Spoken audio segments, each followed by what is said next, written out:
जो प्रेम से जुड़ा वो कान्हा कह रहे हैं, जो युद्ध से जुड़ा वो द्वारकाधीश कह रहे हैं। व्यक्ति एक है, चरित्र दो है, दोनों विपरीत।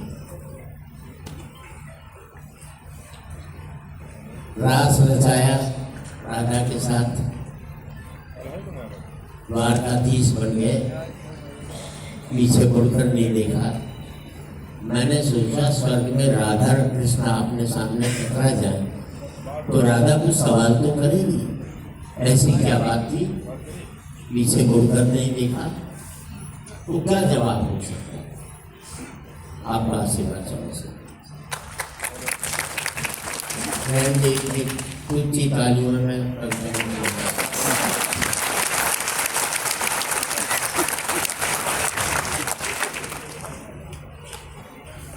स्वर्ग में विचरण करते हुए अचानक एक दूसरे के सामने आ गए।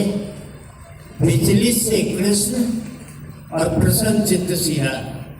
बात समझना, कृष्ण इसलिए विचलित थे कि प्रेम से अलग होकर गए थे, राधा इसलिए प्रसन्न चित्त थी कि प्रेम में डूबी। विचलित से कृष्ण प्रसन्न चित्त सी राधा, राधा मुस्काई। बंद कर,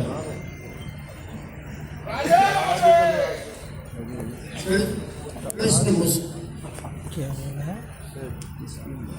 ये रहते हैं मैं यहाँ हूँ,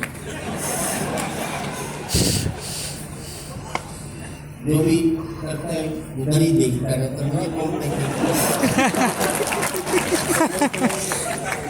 स्वर्ग में विचरण करते हुए अचानक देश दूसरे के सामने गए। विचलित से कृष्ण प्रसन्न चित्त सी राधा, राधा मुस्काई, कृष्ण सर पकाए।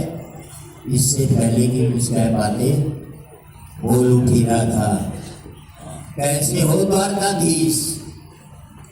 अब आपकी तालियां उठे। आप अपने बेटे को कालू के नाम से बुलाते हो, जिस दिन उसके नाम से बुलाओगे तो बेटे को लगेगा आज पापा नाराज हैं क्या, मेरे प्यार वाले नाम से।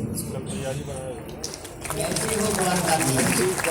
जो राधा उन्हें कान्हा कान्हा कहकर के बुलाती थी, उसके मुख से द्वारकाधीश का संबोधन कृष्ण को अंदर तक घायल कर गया। फिर भी अपने आप को संभाल लिया। बोले राधा से, मैं तो तुम्हारे लिए आज भी कान्हा हूँ, तुम तो द्वारकाधीश मत कहो। आओ बैठते हैं, कुछ मैं अपनी कहता हूँ, कुछ तुम अपनी कहो। सच कहूँ राधा, जब भी तुम्हारी याद आती थी, इन आंखों से आंसुओं की बूंदें निकल आती।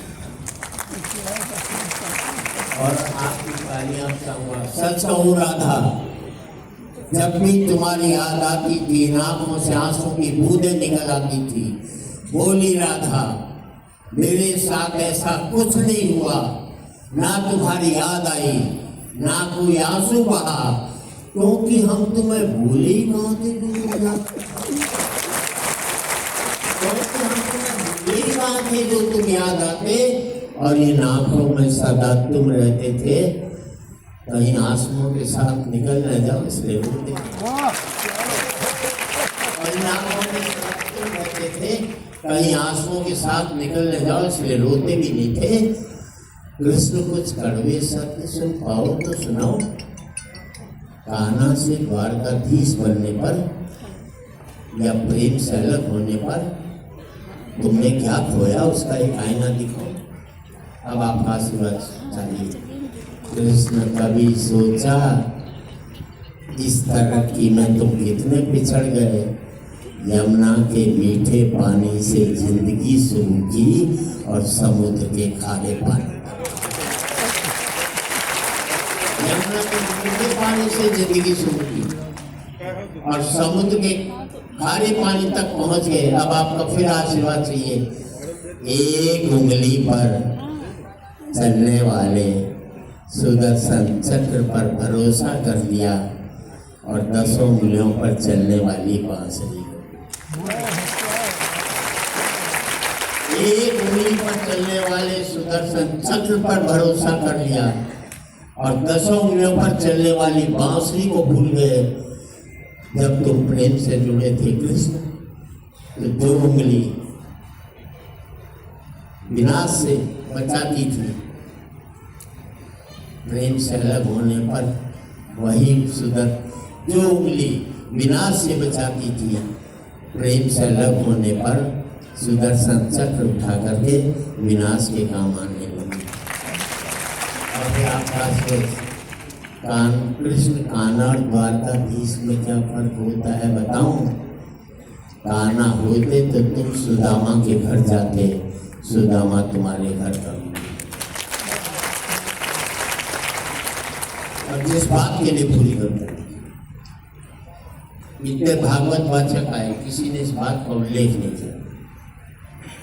कृष्ण, तुम तो सभी कलाओं के स्वामी हो, गीता जैसे ग्रंथ के दाता हो, नीति निर्माता हो, धर्मशास्त्र के जानकार हो, पर महाभारत युद्ध में ये क्या निर्णय लिया? अपनी पूरी सेना कौरवों को सौंप दी और अपने आप को पांडवों के साथ कर दिया। अब आपका आशीर्वाद चाहिए। सेना तो आपकी पूजा थी, राजा उसका पालक होता है। आप जैसा महाज्ञानी उस रथ को चला रहा था जिस पर बैठा हुआ अर्जुन आपकी पूजा में मारा। अपनी पूजा को मन में देख आप में करना नहीं जमी, क्योंकि आप प्रेम से शून्य हो गए थे। प्रेम से जुड़े होते तो कौरवों पांडवों में युद्ध नहीं बल्कि समझौता।